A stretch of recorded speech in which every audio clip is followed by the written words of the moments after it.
Senator Ontiveros sumaasang makukumpiska sa madaling panahon ang assets sina Attorney Harry Roque.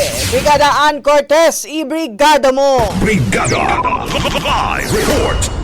Nagpapakita ng hustisya ayon kay Senate Deputy Minority Leader Risa Hontiveros ang naging paghahain ng human trafficking charges laban kina Attorney Harry Roque, Cassie Leong at maging sa iba pang individual na pinaniniwala ang sangkot sa operasyon ng Philippine Offshore Gaming Operator sa Porac, Pampanga.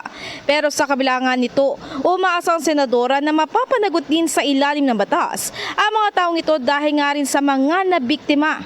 Dagdag pa niya, umaasa rin siya na kukumpiskahin ng otoridad ang assets nito upang magamit ng pamahalaan sa pagtulong sa mga nabiktima. Positibo naman ang senadora na makakamit ng bansa ang hustisya. In the heart of changing lives, ako si Brigada Ann Cortez ng 105.1 Brigada News FM Manila, The Music News Authority. Ang bahaging ito ay hatid sa atin ng Yummy-Vit ES3 Syrup. Simulang tuparin ang pangarap ng iyong anak. And starting now,